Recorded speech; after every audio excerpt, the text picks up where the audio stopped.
guys? Welcome back to my YouTube channel for Vlogmas Day 23, boo, okay? And the reality is I wanted to do this video. I actually did not plan to do a Vlogmas Day 23. I was just going to do 24, 25. But this was actually a question I got over on the gram, and I wanted to answer it because I know so many people may have this question.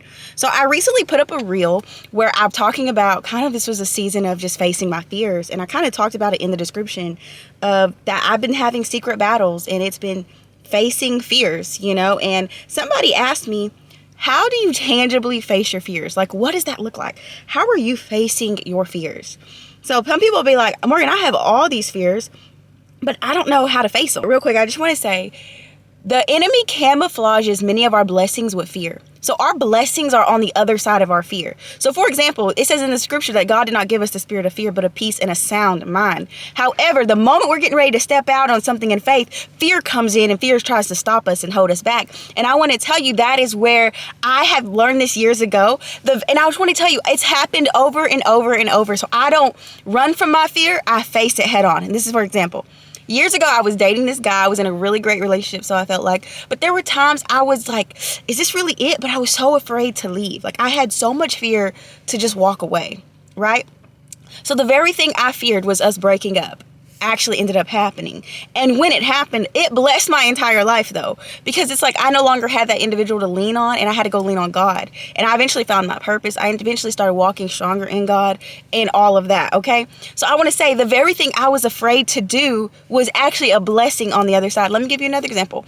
Another example is I wanted to actually, years ago, I failed out of college and I was living back here at home, and I had so much fear around going back to school. So much fear. Like, I'm not going to pass. I can't pass. I'm not smart enough. I got held back in the 4th grade. So I'm just not smart. I'm just not good at school. Like, these were all the beliefs I had, and I had so much fear around going back to school. One day in my little bitty room in here in the office, the Lord said, hey, go back to school. You're going to go to this city, and I need you to go to graduate school. Like, you need to go to this specific city. I need you to go back to school. And I was like, no, I'm not going back to school. Like, I'm scared of this. But I want to tell you, I just applied to the university.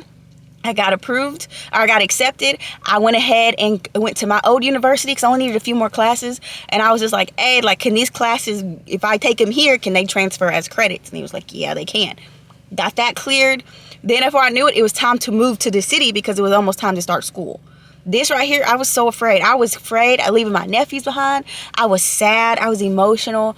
But I was scared that I was going to go up here and fail. I was scared because I didn't have no job lined up. I was scared because I didn't have a lot of money. I was scared because there was just all these reasons why this is not going to work. But guess what, guys? Going to that city, going back to school, finishing out my bachelor's degree, the degree that took me almost 9 years to get, finally finished it with A's, okay? Flying color A's, right? Like, grace, grace, grace. But I want to tell you, if I never faced that fear of going back to school, I would have never went back to that city, and I never would have went and blessed that city. That city wouldn't have been able to bless me. I wouldn't be in Oral Roberts Graduate School. Like, there was so much things that lined up to me facing that one fear.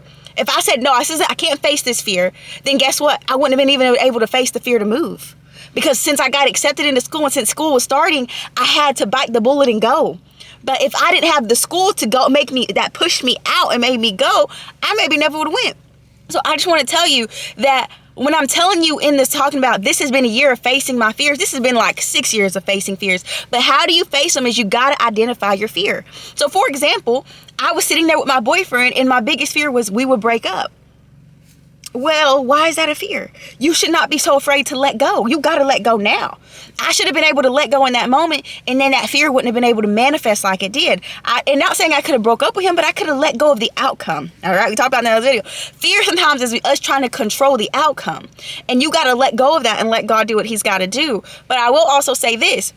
The next thing with fear is once you identify it, you got to write it down. So when I was getting ready to move back to my mama's house, my biggest fear was people would think I was broke. People was going to think I didn't have money. People was going to think I was a failure.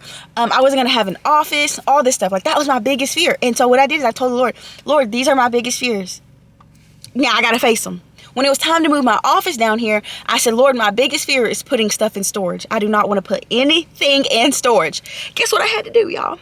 I had to put stuff in storage. I had to face my biggest fear so I could get a bigger blessing, right? Because the stuff had to go in storage because the office wasn't quite ready, but that stuff was going to go to this new bigger office eventually, right? So that was just kind of like that. I want to tell you, facing your fears, you got to know your fear. So for example, Sometimes, even with my personal life, I have a fear when I'm dating somebody that if I get too focused on the Lord and too focused on my purpose, it don't work out, because it ain't really never had worked out.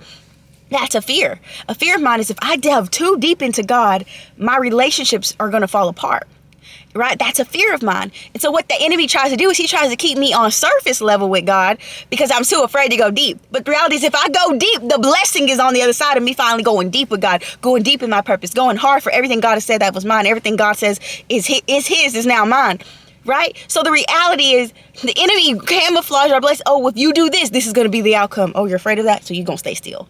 Right? But the reality, if you can start addressing your fears, sis, and you can say, hey, my fear is that if I go hard for my dreams and for my purpose in God, that I will never be married. But you know what? I come against that fear today. I'm going to go hard for my dreams. I'm going to go hard for my purpose. I'm going to be a woman of God. I'm going to wait to have sex till marriage. I'm going to do all that and still going to get everything I have. The enemy's not going to hold me back because of fear. I'm not going to play mediocre because I'm afraid. Okay? Like, no, thank you.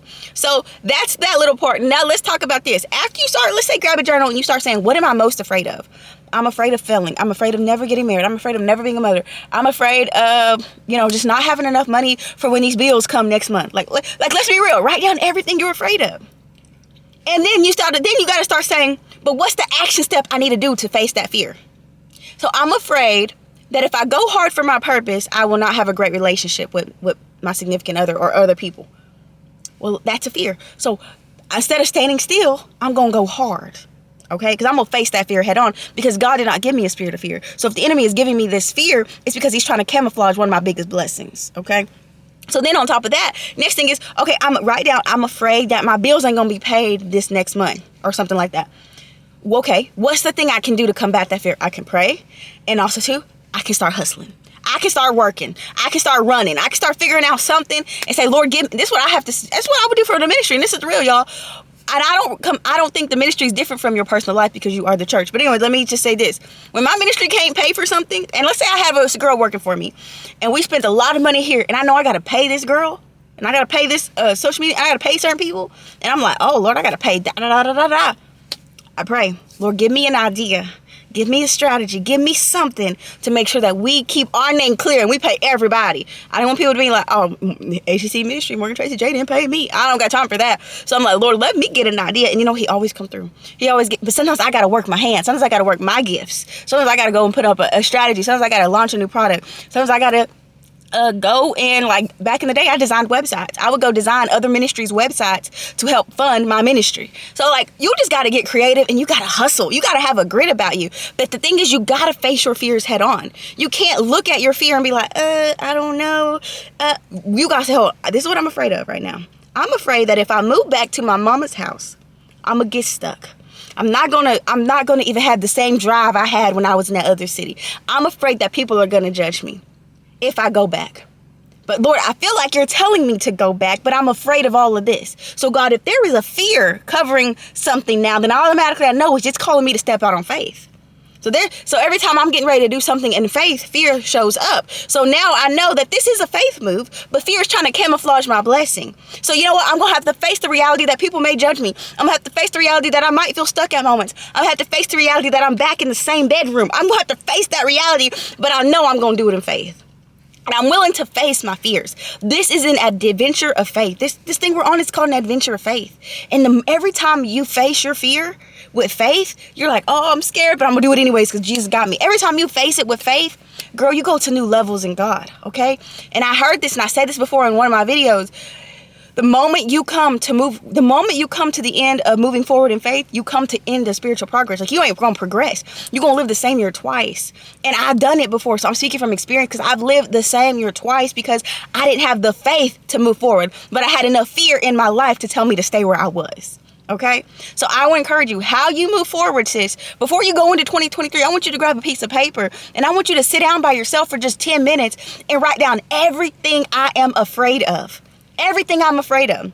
Even the stuff like death. What if you're afraid to be judged? What if you're afraid you're not going to make it? What if you're afraid you're always going to be stuck? What if you're afraid you're going to look up and you ain't married, you ain't got children, your life didn't evolve? Write down everything you're afraid of and then make an arrow over to the side and then start writing out, what is the first step I need to take to face this fear? If I'm afraid that I will never, get past this place, let me start working on myself then. Okay, that might be our first step. Let me start let me start journaling every day. Let me start listening to, worship every day. Let me start praying every day at maybe 12 o'clock in my car on my lunch break. Let me just start doing little things to truly help myself. Okay. Then the next thing I want to tell you is when you write that little line over there and you're talking about your action steps, if you get stuck and you don't know the step next, you're like, hold on, I'm afraid that this relationship's not going to work because none of my relationships have worked. And so I'm afraid this is not going to happen. If you are right there, and you're like, well, how do I get past this fear of, self-sabotage or relationships or all this stuff? How do I get past this fear? This right here is probably something you got to take to the Lord, because there's probably some healing he has to do to give you a new reality. He probably got to heal some trauma. Okay, maybe let's say you're like, I have never been with a man, but I want to, but I just never put myself out there. And I've been single for 10 plus years, but I want to be married, but I'm just never want to put myself out there. Maybe you, instead of where you would put yourself out there, maybe you need to deal with what insecurities is keeping you stuck. Because for a long time, I didn't date for 5 years because I had missing teeth. So the reality, I was saying, oh, God got me single. But the reality is I had missing teeth and I was too insecure to show somebody that. And when I met somebody who accepted me for my missing teeth, I was back in the dating room. I was back in the game. But before that, I couldn't let nobody see that insecurity. So I had to hide. I had to stay single. So I'm saying all this to say, girl, somebody on Instagram asked me, Morgan, you talk all the time about being fearless. You talk about always like stepping out in fear. And I said this year was a year of fearlessness for me. Oh my gosh. Lord have mercy. 2022, God had stripped me. Okay, he made me face so many fears. But they said that, and then it was like, but how do you practically do it? And the practical way to do it, you identify that fear. And then you do the next step to face that fear. Fear is not the sign to go back. Fear is the sign to go forward. Okay, so that's what I do. When I'm about to do something and I'm fearful, like when I'm about to turn in that 30-day notice that I'm about to leave this apartment and I can feel fear overtaking me and I'm just like, oh, Morgan, that's a sign, because the Lord did not give you a spirit of fear, but of peace and a sound mind. And God says every time you step out on faith, he will meet me. So the moment I'm getting ready to step out on faith, fear show up. Sound like a setup to me, okay? So with that being said, I'm going to keep moving forward in faith, even though I'm scared, even though I'm stressed, even though I got anxiety to the roof right now.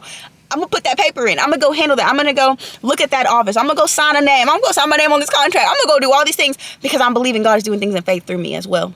So, use wisdom. I always say this. Like, for example, if you're about to jump off of a cliff and you feel nervous, that don't mean to jump off that cliff, okay? That don't mean that. But what it does mean is, like, there's healthy anxiety, okay?